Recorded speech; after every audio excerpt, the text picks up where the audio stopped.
Our world still wears ice. From space, brilliant caps crown Greenland and Antarctica. We think of the Ice Age as past, but by geologists' definition, we live inside it. Today's warm Holocene is only a brief interglacial in a long, icy rhythm across windswept steppe and taiga. Humans and our cousins endured cold phases again and again. The story of survival is not a single crisis, but many repeating glacials and interglacials that reshaped landscapes, routes, tools, and lives. Shelter, fire, clothing, and community bound people together. In the glow of hearths, minds mapped seasons and herds, passing knowledge through story and song as ice retreated and returned on its ancient schedule. Ice cores reveal the scale of the swings. On average, glacials ran roughly 5 to 6 degrees Celsius, colder globally than interglacials, with stronger polar cooling. The Holocene is one warm beat in a much longer cold symphony. What paces these cycles? Subtle changes in Earth's orbit and orientation, Milankovitch cycles, redistribute sunlight by season and latitude. They don't change the sun's power. They shift when and where the energy arrives. Eccentricity, a roughly 100,000-year wobble in how stretched Earth's orbit is, changes the contrast between near and far approaches to the sun, gently modulating seasonal contrasts over deep time. Obliquity, Earth's axial tilt, rocks between about 22 and 24.5 degrees every 41,000 years. More tilt amplifies seasons, especially at high latitudes where ice sheets grow or melt. Precession is the slow wobble of the axis over 19 to 23,000 years. It shifts the timing of seasons relative to Earth's position in orbit, changing which hemisphere points sunward at perihelion. Together, these cycles alter summer sunlight at key latitudes. Northern summers that are slightly cooler, decade after decade, let winter snows linger, compact and spread, seeding ice sheets that reflect even more sunlight. In seafloor sediments and ice cores, the clockwork appears. Independent records line up with orbital mathematics, confirming that celestial mechanics pace glacial timing, a result cemented by classic studies and modern syntheses. Orbital nudges alone are modest. Feedbacks make them mighty. As ice spreads, albedo rises and the planet cools. As oceans and biosphere respond, greenhouse gases fall, amplifying the shift toward deep glaciation. One myth to discard: the dinosaur-killing asteroid, 66 million years ago, is not behind Pleistocene ice ages. These quaternary swings are driven by orbital cycles, tectonics, and greenhouse gases, not ancient impacts. Plate tectonics sets the stage. Where continents sit, especially at high latitudes, matters. Land masses that can collect snow and build ice make powerful partners for the orbital metronome. Mountain uplift reshapes winds, monsoons, and weathering. Massive ranges like the Himalaya alter how heat and moisture move, nudging climate and the long carbon cycle that governs greenhouse levels. When ocean gateways open and close, like the Isthmus of Panama linking the Americas, currents reorganize. Heat shuttled between oceans and poles shifts, influencing where and how ice can grow. Around Antarctica, the circumpolar current isolates a frigid continent. Southern ocean gateways help maintain the deep cold that lets polar ice persist through swings large and small. In the North Atlantic, currents ferry warmth poleward. Shifts in circulation can amplify or blunt glacial advances, integrating ocean physics with the orbital beat. Tectonics change slowly, setting boundary conditions. Over millions of years, they tune the planet's sensitivity to orbital pacing, deciding whether winters tip toward surviving snow or summer melt winds. Greenhouse gases add the third pillar. Over geologic time, atmospheric CO2 fell, a prerequisite for massive quaternary ice sheets. Without low background CO2, orbital nudges would not build such extensive ice. Silicate weathering acts like a planetary thermostat. Rain and rivers dissolve rocks, ultimately drawing CO2 into carbonates in the oceans, slowly dialing down greenhouse warmth.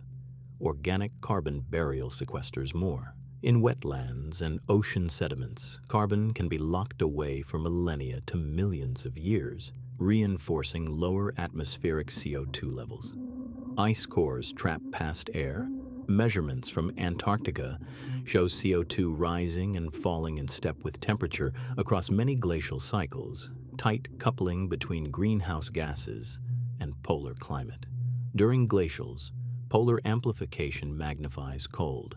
What averages 5 to 6 degrees globally can mean far more near the poles, sculpting enormous ice domes that redraw coastlines and ecosystems. Feedbacks compound the shift. Brighter surfaces reflect more sunlight, dust, and ocean nutrient changes alter productivity.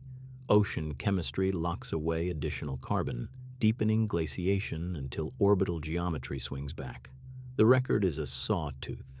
Slow slide into glaciation, punctuated by faster, stepped warmings into interglacials. The cadence repeats through the Pleistocene, archived in cylinders of ancient snow. Because permanent ice endures at both poles today, geologists classify our era as an ice house state, an ice age.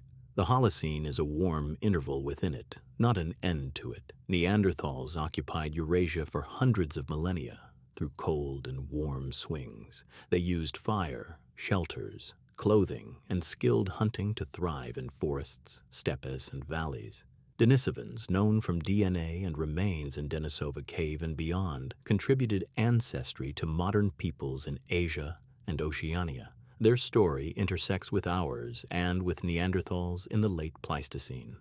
Homo sapiens spread with remarkable flexibility. From coasts to continental interiors, our species adapted tools, foodways, and social networks to shifting climates mapped by the celestial clock. Genomes record contact. Ancient DNA shows episodes of admixture among these lineages, adding threads to the human tapestry without fixing who taught whom.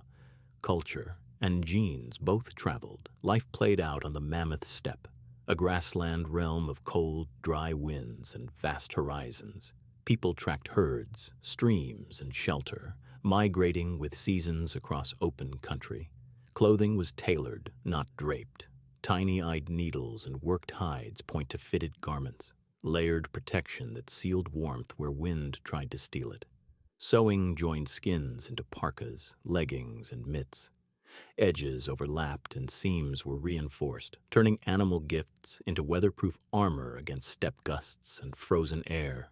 Fire was mastered long before the last glacial peaks. Charred hearths, heat-fractured stone, and ash layers speak of flames for cooking, warmth, light, and social gravity.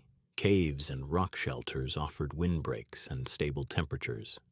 Occupations came and went with seasons and centuries, places revisited like pages in a long family atlas. Portable shelters, frames of wood or bone covered in hides, created movable homes. Warmth pooled around central fires, while outside, reindeer and mammoth bounded life to the land. At Milankovitch in Ukraine, people built huts from mammoth bones and tusks about 15,000 years ago.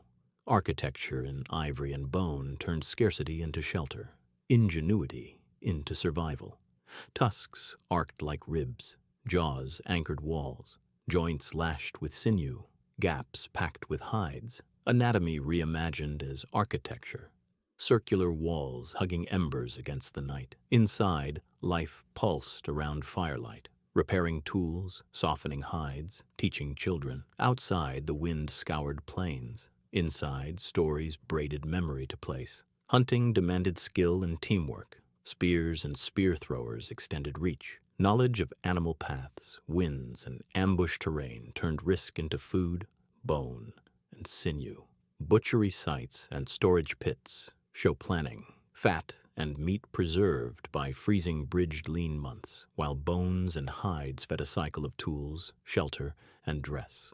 In caves like Lascaux, images gallop from stone. Horses, aurochs, stags, art blooms in late glacial Europe, a symbolic life pulsing beneath Earth's slow climate drum.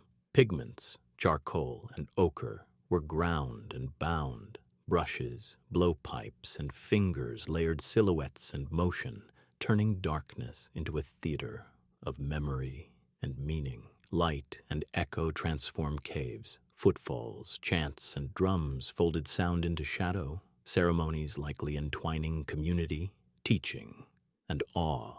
Hand stencils and signs hint at shared codes. Whatever the exact meanings, art made durable what words and firelight passed from elders to youth.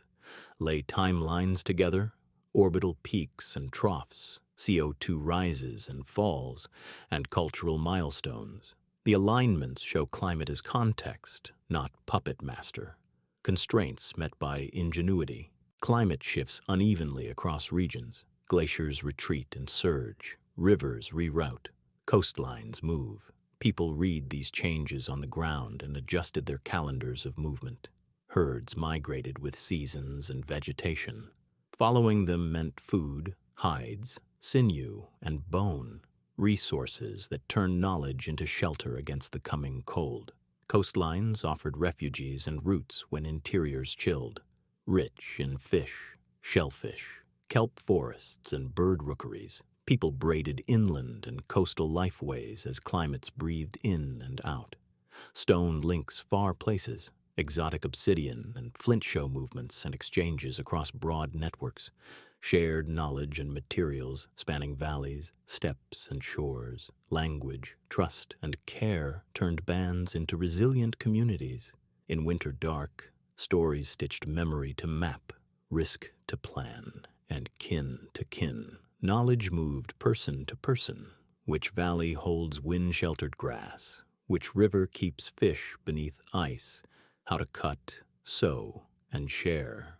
Survival was taught, practiced, and remembered. Understanding these drivers, orbital cycles, tectonic frames, greenhouse feedbacks, puts our moment in context. We live inside an ice age's warm pause, not beyond its reach. The Holocene has been kind to us, stable and warm enough for farming, cities, and global cultures. Yet, in geological terms, it is a brief interglacial interlude. Permanent polar ice still defines Earth's state. As long as those caps persist, our planet remains in an icehouse climate, an ice age by the geologist's scale.